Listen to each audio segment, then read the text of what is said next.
नमस्कार, एक बार फिर से आपका स्वागत है सी न्यूज भारत में।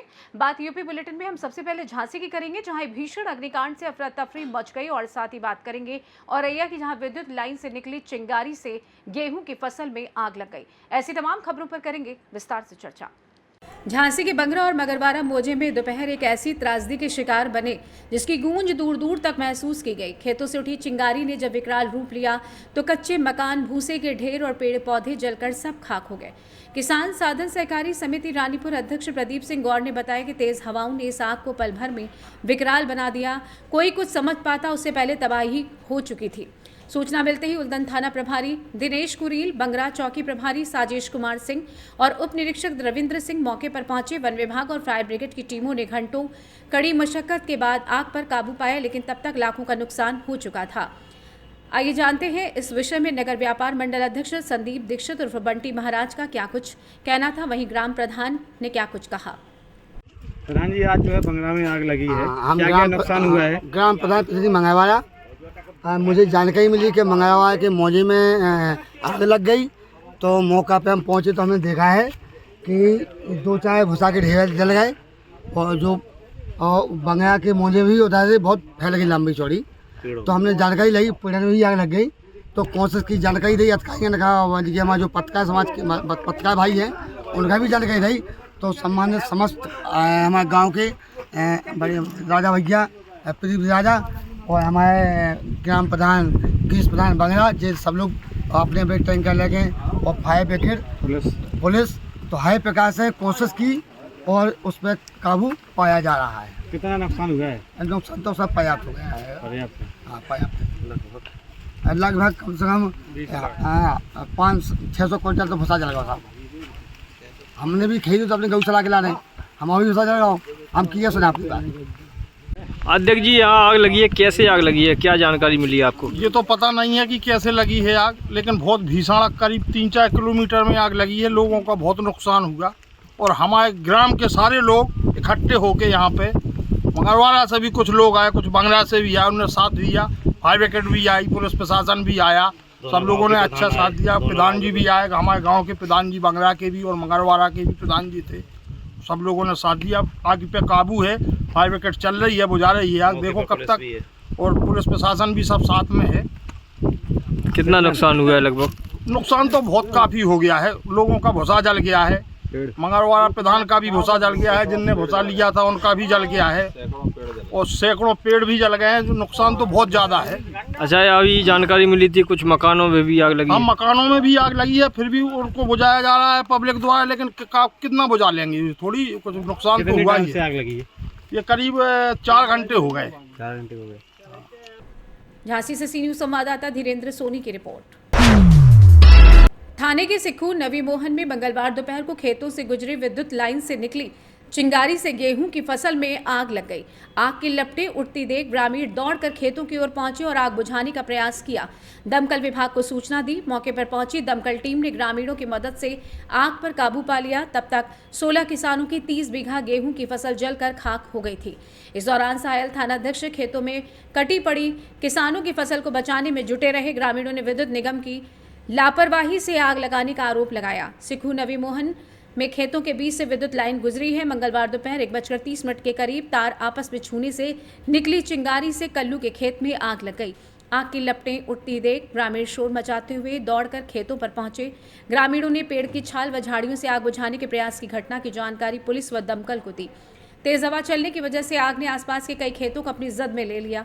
वहीं मौके पर पहुंचे सायल थानाध्यक्ष अजय कुमार व पुलिसकर्मी पास के खेत में पड़े गेहूं की फसल के गट्टों को उठाकर सुरक्षित स्थान पर पहुंचाते रहे। मौके पर पहुंची दमकल की 3 गाड़ियों ने मशक्कत कर आग पर काबू पाया। तब तक 16 किसानों की 30 बीघा फसल जल गई थी। किसानों का कहना है कि जिस फसल का साल भर इंतजार किया गया वो आज उनकी आंखों के सामने जलकर राख हो गई। लोगों ने विद्युत निगम की लापरवाही से फसल जलने का आरोप लगाया, कहा कि खेतों से गुजरी लाइन जर्जर है। ग्रामीणों ने प्रशासन से मुआवजे की मांग की है। थानाध्यक्ष अजय कुमार ने बताया कि किसानों के अनुसार शॉर्ट सर्किट से आग लगी है। मामले की जांच जारी है। साथ ही घटना की जानकारी प्रशासनिक अधिकारियों को भी दी गई है। और सी न्यूज संवाददाता राजेश मिश्रा की रिपोर्ट। इटावा में वरिष्ठ पुलिस अधीक्षक संजय कुमार वर्मा के निर्देशन तथा क्षेत्राधिकारी सफाई के कुशल नेतृत्व में बैतपुरा थाना प्रभारी संजय सिंह व उनकी टीम द्वारा एक बड़ी कार्रवाई को सफलतापूर्वक अंजाम देते हुए आभूषणों की चोरी करने वाले 2 बाल अभियुक्तों, 1 महिला अभियुक्त सहित कुल 6 अभियुक्तों को अधियापुरा रेलवे अंडरपुल के पास से गिरफ्तार किया गया है। गिरफ्तार अभियुक्तों के कब्जे से चोरी किए गए आभूषण, 13,000 रुपए, 1 मोबाइल फोन बरामद किया गया है। इटावा से सी न्यूज संवाददाता देवेंद्र सिंह की रिपोर्ट। पुलिस आयुक्त व अतिरिक्त पुलिस आयुक्त के निर्देशन में अपराधियों के विरुद्ध चलाए जा रहे अभियान के क्रम में पुलिस उपायुक्त गंगानगर के कुशल पर्यवेक्षण में व सहायक पुलिस आयुक्त हंडिया के कुशल नेतृत्व में गंगानगर जोन के थाना हंडिया पुलिस टीम द्वारा बुधवार को अवैध गांजे की तस्करी करने वाले 3 अभियुक्तों को थाना हंडिया क्षेत्रांतर्गत बरौत से माधोपुर जाने वाली नहर के पास से 25.900 किलोग्राम अवैध गांजा व गांजा बेचकर प्राप्त कुल 13,46,880 रुपए के साथ गिरफ्तार किया गया। उक्त गिरफ्तारी बरामदगी के आधार पर थाना हंडिया पर मामला पंजीकृत कर नियमानुसार अग्रिम विधिक कार्रवाई की गई। 23 तारीख को थाना हंडिया क्षेत्र में बड़ौत के पास पुलिस को सूचना मिली थी कि एक भांग की दुकान के आसपास गांजे की बिक्री की जा रही है। सूचना पे तत्काल पुलिस मौके पहुंची और थाना प्रभारी द्वारा वहां पे दबिश दी गई, जहां पर पुलिस द्वारा 3 लोगों को गिरफ्तार किया गया है, जिनके नाम पंकज जायसवाल, जीत बहादुर और गोविंदा परिजन है। इनके पास से 25 किलो 900 ग्राम अवैध गांजा बरामद हुआ है, जिसकी बाजार में अनुमानित कीमत लगभग 10 लाख रुपए है। इसके अतिरिक्त इनके द्वारा जो गांजा बेचा गया उससे जो इनके द्वारा कमाए गए 13,46,880 रुपये भी बरामद हुए हैं। और पूछताछ में इनके द्वारा बताया गया है कि ये जनपद मिर्ज़ापुर के आसपास से कहीं से ये किसी व्यक्ति से माल खरीदते थे और उसको यहाँ पे महंगे दामों पे बेचते थे। इस संबंध में बैक ट्रेसिंग करके कहाँ से। प्रयागराज से सी न्यूज संवाददाता रणविजय की रिपोर्ट। खबर शाहजहांपुर से, जहां काटनगर पंचायत की अध्यक्ष मुनारा बेगम के बेटे शकील उर्फ नन्हे ने बुधवार सुबह अपनी नर्सरी में पत्नी को बुलाकर गोली मार दी। गोली मारने के बाद शकील सीधे थाने पहुंचा और घटना के बारे में पुलिस को बताया। पुलिस नर्सरी पहुंची और घायल पत्नी को उठाकर CHC लाई, वहां मेडिकल कॉलेज रेफर कर दिया गया। काटनगर पंचायत अध्यक्ष के बेटे नन्हे ने पुलिस को बताया कि 4 साल पहले शाहजहांपुर के रहने वाली निहार उर्फ रीना से उसने कोर्ट मैरिज की थी। उसके 2 साल का एक बेटा भी है। नन्हे ने आरोप लगाया कि पत्नी का चाल चलन ठीक नहीं था, वो एक व्यक्ति के संपर्क में थी। नन्हे की गैर मौजूदगी में उसके प्रेमी घर में रीना से मिलने आता था। निहार उर्फ रीना को जब नन्हे मना करता तो झगड़े पर उतारू रहती थी। कुछ दिन पहले से रीना ने अपने पति नन्हे पर तलाक का दबाव बढ़ा दिया और वो अपने प्रेमी से शादी करना चाहती थी। रीना अपने साथ बेटे को भी नहीं ले जाना चाहती थी, वो उसे छोड़ देना चाहती थी। नन्हे ने बताया कि जब समझा कर वो हार गया तो उसने अपनी पत्नी को गोली मारने का फैसला किया। इस मामले में पुलिस अधीक्षक राजेश द्विवेदी ने बताया कि नगर पंचायत अध्यक्ष के बेटे की सूचना पर पुलिस ने घायल को इलाज के लिए मेडिकल कॉलेज भेज दिया है। गोली महिला के पेट और हाथ में लगी है। तहरीर के आधार पर मामला दर्ज कर लिया गया है। शाहजहांपुर से सी न्यूज संवाददाता महेश द्विवेदी की रिपोर्ट। खबर बदायूं से, जहां जिलाधिकारी अवनीश कुमार राय ने बुधवार को प्रशासनिक व भारतीय राष्ट्रीय राजमार्ग प्राधिकरण के अधिकारियों के साथ निर्माणाधीन बदायूं कासगंज नेशनल हाईवे का निरीक्षण किया। उन्होंने मेडिकल चौक व उझारी बाईपास में कराए जा रहे निर्माण कार्यों का मुआयना कर गुणवत्तापूर्ण व समयबद्ध कार्य करने के निर्देश अधिकारियों को दिए। उल्लेखनीय है कि बरेली से मथुरा तक का मार्ग अपग्रेड कर 4 लेन नेशनल हाईवे बनाया जा रहा है, जिसमें कि 4 पैकेज बनाया जा रहा है, जिसमें कि प्रथम पैकेज में मथुरा से हाथरस, द्वितीय पैकेज हाथरस से कासगंज, तृतीय पैकेज कासगंज से बदायूं, चौथा पैकेज बदायूं से बरेली का है। प्रथम पैकेज का निर्माण PNC इंफ्रा व अन्य द्वारा किया जा रहा है। द्वितीय व तृतीय पैकेज का निर्माण GR इंफ्रा द्वारा किया जा रहा है। चतुर्थ पैकेज का निर्माण धारीवाल कंस्ट्रक्शन द्वारा किया जा रहा है। बदायूं से कासगंज मार्ग लगभग 56 किलोमीटर का है। बरेली से मथुरा मार्ग लगभग 200 किलोमीटर का है। जिलाधिकारी ने कहा कि बरेली मथुरा राष्ट्रीय राजमार्ग बन जाने से आमजन को सुविधा होगी और पर्यटन को बढ़ावा भी मिलेगा। उन्होंने प्रशासनिक व भारतीय राष्ट्रीय राजमार्ग प्राधिकरण के अधिकारियों को निर्देशित किया है कि वो नियमित रूप से कार्यों की समीक्षा, समय समय पर स्थलीय निरीक्षण करें। उन्होंने कहा कि समयबद्ध व गुणवत्तापूर्ण रूप से नेशनल हाईवे का निर्माण पूर्ण कराया जाए। इस अवसर पर अपर जिलाधिकारी वित्त राजस्व वैभव शर्मा, NHAI के परियोजना निदेशक उत्कर्ष शुक्ला सहित अन्य अधिकारी व कर्मचारी मौजूद रहे। बदायूं से सी न्यूज संवाददाता आकाश की रिपोर्ट।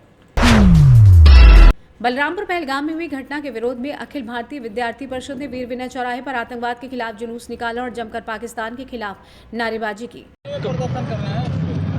आप सभी को पता होगा कि कश्मीर में अभी जल्दी ही आतंकवाद के द्वारा गोली चलाई गई है। और सिविलियंस की हत्या की गई है। उसी के विरोध में हम लोग यहाँ पे आज प्रदर्शन कर रहे हैं कि मैं भारत से मांग करता हूँ, अपने प्रधानमंत्री से मांग करता हूँ कि आतंकवाद को जड़ से ख़त्म कर दें। अगर इस देश में आतंकवाद जैसे चीज़ों को रहेगा तो हमारे सिविलियंस को प्रॉब्लम है। और वहाँ पे देखिए एक छोटी सी बात को लेकर गोली मारी गई कि उससे पूछा जा रहा है कि आपका नाम क्या है, आप हिंदू हैं इसलिए उनको गोली मार दी जा रही है। ये कहीं ना कहीं देश में जातिवाद को बढ़ावा देने का काम करता है और आतंकवाद के माध्यम से यहाँ के लोग जो जुड़े हुए हैं उनसे उन्हीं के द्वारा ये सारी चीज़ें घटनाएं घटित हो रही हैं। तो मैं भारत सरकार से चाहूँगा कि इस चीज़ों को रोका जाए। एबीवीपी जो है भारतीय जनता पार्टी का एक छात्र संगठन है, संघ का एक छात्र संगठन है। आपकी सरकार है पिछले 11 साल से, आप कह रहे हैं आतंकवाद से मुक्ति दो, सरकार आपकी क्या कर रही है 11 साल से? नहीं, विद्यार्थी परिषद का अलग संविधान है, अलग कार्य पद्धति है। जो हमारी विचारधारा से रहता है हम उसके साथ रहते हैं। विद्यार्थी परिषद का एक अलग विचारधारा है अपना। नहीं, और आपकी सरकार क्या कर रही है, मैं ये जानना चाहता हूं। हम खुद सरकार से मांग कर रहे हैं कि आतंकवाद को ख़त्म किया जाए।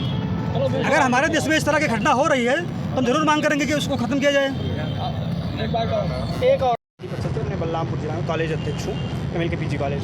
जैसा कि सभी लोगों को विदित है कि अभी जम्मू कश्मीर में जो ये आतंकवाद का हमला हुआ है, ये कहीं ना कहीं हमारे भारत देश के जितने भी नागरिक हैं उन सभी लोगों को एक प्रकार से बढ़ावा मिल रहा है कि जातिवाद पर बढ़ें। और कहीं ना कहीं देखिए ये कोई जातिवाद को लेकर चलना नहीं है। अगर हमारे देश में एक नागरिक की हत्या हुई है तो हमारे देश में जितने भी नागरिक हैं उन सभी लोगों को सामने आकर इसका विरोध करना चाहिए और आतंकवाद को खत्म करने का मांग करना चाहिए। ये सिर्फ हमारी जिम्मेदारी नहीं, ये हम सभी लोगों का, जितने भारत के नागरिक हैं सबका जिम्मेदारी है कि इस चीज़ को ख़त्म किया जाए। और हम सभी लोग जिस प्रकार से नागरिक हैं और हमें अपने नागरिक होने का पालन करना चाहिए। और भारत सरकार से हम सभी लोग अनुरोध करते हैं कि जिस प्रकार से आतंकवाद आ रहा है इसको जड़ से ख़त्म किया जाए और सख्त से सख्त कार्रवाई की जाए ताकि इसके बाद से कभी आतंकवाद हमारे भारत देश में पलने ना पाए। और जितने भी लोग हैं इन सबको कड़ी से कड़ी कार्रवाई ज़रूर की जाए। मैं धन्यवाद। बलरामपुर कल पहलगाम में हुई आतंकवादी घटना का कड़ा विरोध करते हुए आज विरोध प्रदर्शन कर रहा है। मन बहुत व्यथित है, प्रत्येक नागरिक की भावनाएं बहुत ही आहत हुई हैं। अखिल भारतीय विद्यार्थी परिषद अपने सेना और अपने भारत सरकार पर भरोसा करता है और प्रत्येक नागरिक को भरोसा है कि न्याय ज़रूर मिलेगा। वंदे मातरम, भारत माता की जय। बलरामपुर से सी न्यूज़ संवाददाता संदीप सक्सेना की रिपोर्ट। झांसी जनपद के ग्राम गैराहा में नरेंद्र सिंह के खेत में अचानक आग लगने से हड़कंप मच गया। आग इतनी भयावह थी कि कुछ ही समय में खेत में लगे अमरूद सहित कई प्रकार के पेड़ जलकर खाक हो गए। ग्रामीणों की सतर्कता और प्रयासों से आग पर काबू पाया जा सका, जिससे बड़ा नुकसान टल गया। आग लगने की सूचना मिलते ही गांव के लोग मौके पर पहुंचे और अपने स्तर से पानी और मिट्टी की सहायता से आग बुझाने में जुट गए। ग्राम प्रधान ने भी मौके पर पहुंचकर आग बुझाने में सक्रिय भूमिका निभाई। गांव के अवधेश सिंह, अनिल पांचाल, मोहित सिंह, अर्जुन सिंह, राम नरेश, मनीष मयंग, गणेश पाठक, भरत गुड्डी, कोमल पांचाल, कनई समेत अनेक ग्रामीण आग बुझाने में शामिल रहे। इस भीषण आगजनी में नीम, लिप्टिस, चिरोल, बमूरा, अमरूद, आम, कटहल, नींबू और सागौना जैसे पेड़ जलकर पूरी तरीके से नष्ट हो गए। हालांकि आग लगने के कारणों की पुष्टि नहीं हो सकी है, लेकिन ग्रामीणों की तत्परता के चलते आग को फैलने से रोक लिया गया। घटना के बाद क्षेत्र में पर्यावरणीय क्षति को लेकर चिंता व्यक्त की जा रही है। झांसी से सी न्यूज़ संवाददाता धीरेन्द्र सोनी की रिपोर्ट। फिलहाल के लिए इस खास बुलेटिन में बस इतना ही। देश दुनिया की तमाम बड़ी खबरों को जानने के लिए जुड़े रहिए सी न्यूज़ भारत के साथ। हर खबर आपके साथ, आपके हाथ।